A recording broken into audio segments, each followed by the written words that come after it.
पानामध्ये किती पंचपक्वान्न असली आणि भात नसेल तर जेवल्यासारखं वाटतच नाही, काहीतरी अपूर्णच वाटतं. नमस्कार, गृहविष्णू किचनमध्ये आपलं मनापासून खूप खूप स्वागत. सध्या आपण पाहतोय मकर संक्रांत विशेष काही निवडक रेसिपीज. काल आपण भोगीच्या भाजीची रेसिपी पाहिली होती. आज आपण पाहतोय भोगीचा मसाले भात. हा भोगीचा मसाले भात करताना काही भाज्या कच्च्या राहतात, काही भाज्या जास्त शिजतात किंवा भात गिजगा तरी होतो. परंतु आपण पाहिलेल्या पद्धतीप्रमाणे जर का तुम्ही हा भोगीचा मसाले भात केलात ना, तर तुमच्या बाबतीत असं काहीच होणार नाही. सगळ्या भाज्या अगदी व्यवस्थित एकसारख्या शिजतील आणि तुमचा भातही अगदी मोकळा फडफडीत होईल. फार वेळ न घालवता चला तर मग सुरुवात करूया आजच्या रेसिपीला.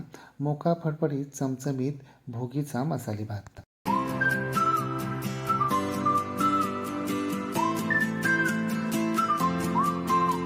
भोगीचा मसाले भात करण्यासाठी आपल्याला भोगीच्या भाजीप्रमाणेच काही भाज्या लागणार आहेत. त्या काय काय आणि किती लागणार आहेत ते आता आपण सविस्तरपणे पाहूया. भातासाठी लागणाऱ्या सगळ्या भाज्या आम्ही निवडून साफ करून स्वच्छ करून धुवून घेतलेल्या आहेत. हे पहा, भोगीचा मसाले भात करण्यासाठी इथे आपल्याला अर्धी वाटी मटारचे दाणे, अर्धी वाटी पावट्याचे दाणे, अर्धी वाटी हरभऱ्याचे दाणे, 1 वाटी उभे चिरलेले गाजराचे तुकडे घेतलेत आणि 2 वाट्या शेंगपापडी घेतली आहे. 2 छोट्या आकाराची वांगी, 1 छोट्या आकाराचा बटाटा, 1 मोठा लालबुंद टोमॅटो उभा चिरून घेतलाय आणि 300 ग्रॅम लांबसडक सुवासिक बासमती तांदूळ घेतले आहे. याऐवजी तुम्ही तुमच्या आवडीचा कोणताही तांदूळ वापरू शकता. मी माझ्याकडे उपलब्ध असलेल्या माझ्या आवडीच्या आणि मला अगदी सहज मिळालेल्या भाज्यांचा वापर केलेला आहे. तुम्ही या व्यतिरिक्त तुमच्या आवडीच्या इतर भाज्या देखील वापरू शकता. आणि हो, आपल्याला पाव वाटी शेंगदाणे पाण्यामध्ये भिजत घालायचे, हे देखील आपल्याला भातासाठी वापरायचे. आता भाज्यांव्यतिरिक्त आपल्याला काही मसाले लागणार आहेत. ते काय काय लागतात ते आता आपण पाहूया. हे पहा, मी मूठभर पांढरे गावरान तेल घेतलेत, 1 चमचा खसखस, 2 चमचे धने पावडर, 1 चमचा जिरे पावडर, 2 चमचे गोडा मसाला, 1 चमचा तिखट लाल मिरची पावडर, चवीप्रमाणे मीठ, 4-5 लवंग, 4-5 काळी मिरी, 1 इंच दालचिनीचा तुकडा, अर्धा चमचा शाही जिरं, 2 हिरवी वेलची, 2 स्टारफूलच्या पाकळ्या, 2 तमालपत्र, अर्धी वाटी सुकं किसलेलं खोबरं घ्यायचे. खोबरं, पांढरे तीळ, खसखस हे तीनही जिन्नस आपल्याला मंद आचेवर अगदी हलकेसे भाजून घ्यायचे. 1 मोठा कांदा पातळ उभा चिरून घ्यायचा. आता मिक्सरचं छोटं चटणीचं भांडं घ्यायचं आणि या भांड्यामध्ये आपल्याला सुकं खोबरं, पांढरे तीळ आणि खसखस बारीक करून घ्यायचं. हे पहा, आपले तीनही जिन्नस बारीक झालेत. आता ते आपल्याला एका वाटीमध्ये काढून घ्यायचे. यानंतर याच मिक्सरच्या भांड्यामध्ये आपल्याला मूठभर सोललेल्या लसणाच्या पाक्या, 2 इंच आल्याचे काप, 4 तिखट हिरव्या मिरच्या, 10-12 कढीपत्त्याची पानं आणि मूठभर गावरान फ्रेश कोथिंबीर घ्यायची, देठासहित घ्यायची.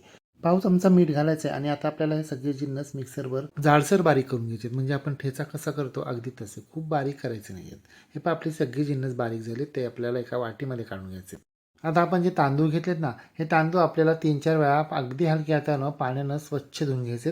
त्यातलं सगळं पाणी निथून काढायचं आहे आणि पुन्हा यामध्ये पाणी घालून हे तांदूळ आपल्याला किमान अर्धा तास भिजण्यासाठी बाजूला ठेवून द्यायचे. अशा प्रकारे तांदूळ भिजत ठेवले ना, तर आपला भात लवकर शिजतो. आपली भातासाठीची सगळी तयारी झाली आहे. आता आपण प्रत्यक्ष भात करायला घेऊया. त्यासाठी आपल्याला गॅसवर एक जाड बुडाचं पातेलं गरम करण्यासाठी ठेवायचे. पातेलं चांगलं गरम झालं की यामध्ये आपल्याला पाव वाटी तेल घालायचे. तेल चांगलं गरम झालं की यामध्ये आपल्याला अर्धा चमचा जिरे, आपण घेतलेले सगळे खडे गरम मसाले, 7-8 कढीपत्त्याची पानं, पाव चमचा हिंग, पाव चमचा हळद घालायची, पातळ उभा चिरलेला कांदा आणि पाव चमचा मीठ घालायचे. आणि आता हा कांदा आपल्याला मोठ्या आचेवर रंग बदलेपर्यंत एकसारखा परतत राहायचा आहे.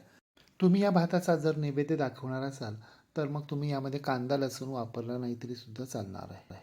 आपल्या कांद्यानं रंग बदलला. आता यामध्ये आपल्याला आलं लसूण मिरची यांची पेस्ट घालायची आणि ही पेस्ट आपल्याला मध्यम आचेवर तेल सुटेपर्यंत एकसारखी परतत राहायची, ज्याच्यामुळे तिचा कच्चा उग्रदर्प उडून जाईल.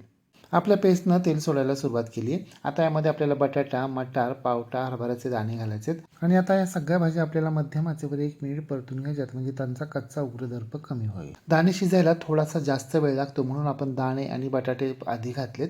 शेंगपापडी लगेचच शिजते म्हणून आपण ती नंतर घालणार आहोत. तीनही दाणे 1 मिनिट परतून झाल्यानंतर आता यामध्ये आपल्याला आपण जो टोमॅटो चिरून घेतला ना, त्यातला अर्धा टोमॅटो घालायचा आहे आणि हा टोमॅटो देखील आपल्याला मध्यम आचेवर 1 मिनिट परतून घ्यायचा आहे. टोमॅटोचा लगेचच गाळ होतो म्हणून आपण अख्खा सगळा टोमॅटो यामध्ये आत्ता घालत नाही आहोत. फक्त या भाजीला थोडीशी छान आंबटसर चव यावी म्हणून आपण अर्धा टोमॅटो आत्ता घालतोय. टोमॅटो व्यवस्थित मिक्स करून झाल्यानंतर यामध्ये आपल्याला पाव वाटी पाणी घालायचे आणि पातेल्यावर झाकण ठेवून मंद आचेवर 5 मिनिटे दरदरून वाफ काढायची. बटाटे, मटार, पावटा, हरभरा शिजायला थोडासा वेळ लागतो म्हणून आपण आता पाव वाटी पाणी घालून यांना 5 मिनिटं दरदरून वाफ काढतोय, म्हणजे ते अर्धवट शिजतील. 5 मिनिटानंतर झाकण काढायचे आणि आता यामध्ये आपल्याला आपण भिजत घातलेले शेंगदाणे, पापड्यांचे 2 प्रकार आणि गाजर घालायचे आणि हे सगळे जिन्नस देखील आपल्याला मध्यम आचेवर 1 मिनिट परतून घ्यायचे. पण सगळ्या भाज्या एकदम घालून त्या एकदम परतून घेत नाही आहोत, कारण यातील प्रत्येक भाजीला शिजण्यासाठी थोडा वेगवेगळा कालावधी लागतो. दाणे शिजायला थोडा वेळ लागतो, बटाटे शिजायला देखील थोडा वेळ लागतो, म्हणून आपण या सगळ्या भाज्या आधी परतून घेतल्यात. आणि शेंगपापडी, गाजर लगेच शिजतात, म्हणून आपण त्या नंतर घालतोय. आता यामध्ये आपल्याला आपण घेतलेले सगळे पावडर मसाले आणि आपण जे पांढरे तीळ, खसखस, खोबरं बारीक करून घेतले ना, ती पावडर घालायची. सगळे जिन्नस व्यवस्थित मिक्स करून घ्यायचेत, एकजीव करून घ्यायचेत. जर तुम्ही फोडणीमध्ये अख्खे गरम मसाले वापरले नसतील तर आत्ता यामध्ये तुम्ही 1 चमचा गरम मसाला पावडर वापरू शकता. चवीप्रमाणे मीठ घालायचे आणि ते देखील व्यवस्थित मिक्स करून घ्यायचे. मीठ व्यवस्थित मिक्स झाल्यानंतर पुन्हा एकदा पातेल्यावर झाकण ठेवायचे आणि मंद आचेवर 5 मिनिटं दरदरून वाफ काढायची. मीठ घातल्यानंतर भाज्यांना पाणी सुटतं आणि मग आपल्या भाज्या थोड्या आणखीन शिजतात, म्हणून आपल्याला 5 मिनिटं दरदरून वाफ काढायची. 5 मिनिटानंतर झाकण काढायचे आणि आता यामध्ये आपल्याला वांग्याचे काप घालायचेत आणि ते व्यवस्थित मिक्स करून घ्यायचे. वांगी लगेच शिजतात, म्हणून आपण सगळ्या भाज्यांबरोबर अगोदरच वांगी घातली असती ना तर त्यांचा गाळ झाला असता, म्हणून आपण सगळ्यात शेवटी वांगी घालतोय.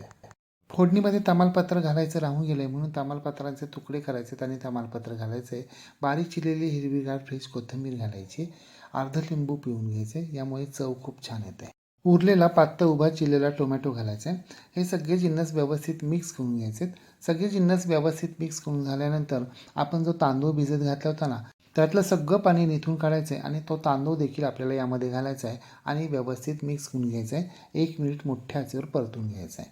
आपण तांदूळ अर्धा तास भिजत घातला होता, त्यामुळे तो जोरजोराने मिक्स करायचा नाही, अगदी हलक्या हाताने मिक्स करायचा आहे, अन्यथा तांदळाचे तुकडे पडतील. तांदूळ भाजी मसाल्यामध्ये अगदी व्यवस्थित मिक्स झालेला आहे. आता यामध्ये आपल्याला 2 वाट्या गरम केलेलं पाणी घालायचं आहे. चवीप्रमाणे मीठ, 2 चमचे साजूक तूप घालायचे आणि आता आपल्याला हे सगळे जिन्नस मोठ्या आचेवर व्यवस्थित मिक्स करून घ्यायचे, एकजीव करून घ्यायचे. तुम्हाला आवडत असेल तर तुम्ही यामध्ये आत्ता बारीक चिरलेला 1 चमचा गूळ देखील वापरू शकता. आता या मिश्रणाची एकदा चव घ्यायची. मीठ, तिखट काही कमी जास्त असेल त्याप्रमाणे ते जिन्नस यामध्ये घालायचे. पातेल्यावर झाकण ठेवायचे आणि 10 मिनिटं मंद आचेवर हा तांदूळ आपल्याला शिजू द्यायचा आहे. परतता आपण 2-3 वेळा वाफ दिलेली आहे, त्यामुळे आपल्या भाज्या तर सगळ्या शिजलेल्याच आहेत आणि तांदूळ देखील आपण अर्धा तास भिजत घातला होता, त्यामुळे तो अगदी 5च मिनिटात शिजतो, 10 मिनिटसुद्धा लागणार नाही.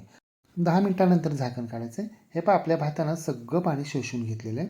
आता हा भात आपल्याला चमच्याच्या दांड्याच्या साहाय्यानं पातेल्याच्या बाजूबाजूनं अगदी वरवर मोकळा करून घ्यायचा आहे आणि नंतर मात्र चमच्यानं तो खालून वर व्यवस्थित मिक्स करून घ्यायचा आहे. झाकण काढल्यानंतर आपण लगेचच भात जोरजोरानं खालीवर केला ना तर त्याचे तुकडे पडतील, म्हणून आधी दांड्याच्या साहाय्यानं वरवरून तो मोकळा करून घ्यायचा आणि नंतर चमच्याच्या साहाय्यानं व्यवस्थित खालून वर मिक्स करून घ्यायचा आहे. भात शिजलाय का हे पाहण्याची अजिबात गरज नाही आहे, ते पाहता क्षणी लक्षात येते आणि आपला भात अगदी मोकळा फडफडीत झालेला आहे. थोडासा कोमट झाल्यावर तो आणखीन मोकळा होणार आहे. भात शिजत असताना शेजारच्या शेगडीवर मंद आचेवर मी तवा गरम करण्यासाठी ठेवला होता. आता या तव्यावर आपल्याला या भाताचं पातेलं ठेवायचं आहे, झाकण ठेवायचं आहे आणि मंद आचेवर 10 मिनिटं दरदरून वाफ काढायची आहे, म्हणजे भात अगदी व्यवस्थित मुरेल. 10 मिनिटानंतर झाकण काढायचं आहे. रंग तर एकदम मस्त आला आणि अरोमा तर एकदम बिर्याणीसारखा. हे पहा, 10 मिनिटं तव्यावर भात मंद आचेवर मुरवून घेतल्यानंतर आता आपल्या भाताला रंग एकदम मस्त आलेला आहे. आता पुन्हा एकदा हा भात आपल्याला खालून वर चमच्याच्या साहाय्यानं व्यवस्थित मिक्स करून घ्यायचा आहे.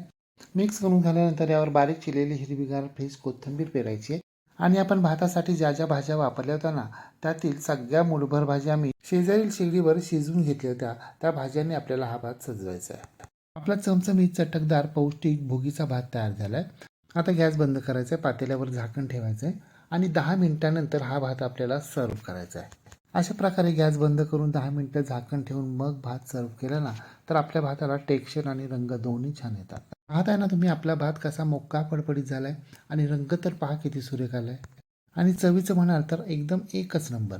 करण्याच्या पद्धतीवरूनच ते लक्षात येतं, अगदी भात करतानाच तोंडाला पाणी सुटतं. याआधी सुद्धा आपण मकर संक्रांत विशेष तिळाचे कुरकुरीत लाडू, तिळाचे मऊसूद लाडू, गुळपोळी आणि भोगीची भाजी या रेसिपी पाहिलेल्या आहेत. या रेसिपी जर तुम्ही अजूनही पाहिल्या नसतील तर डिस्क्रिप्शन बॉक्समध्ये त्याची लिंक दिलेली, त्या जरूर पहा. मग तुम्ही सुद्धा या मकर संक्रांतीला भोगीच्या दिवशी अशा प्रकारे टेम्पटिंग, माउथवॉटरिंग, कलरफुल, मसालेदार, पौष्टिक, चमचमीत मसाले भात करून पहा व कसा झाला ते कमेंट बॉक्समध्ये मला नक्की सांगा. रेसिपी आवडल्यास लाईक, शेअर, कमेंट करायला विसरू नका. आणि हो, तुम्ही जर अजूनही गृहविष्णू किचन चॅनलला सबस्क्राईब केलं नसेल तर प्लीज नक्की सबस्क्राईब करा. शेजारील बेल आयकॉनवर प्रेस करा, ऑल सिलेक्ट करा, म्हणजे माझ्या नवनवीन रेसिपींचे नोटिफिकेशन तुमच्या मोबाईलवर येतील. पुन्हा भेटूया अशाच एका नवीन रेसिपीसह. तोपर्यंत नमस्कार व रेसिपी शेवटपर्यंत पाहिल्याबद्दल धन्यवाद. गृहविष्णू किचनतर्फे मकर संक्रांतीच्या तुम्हा सर्वांना हार्दिक शुभेच्छा. तिळगुळ घ्या आणि गोड गोड बोला.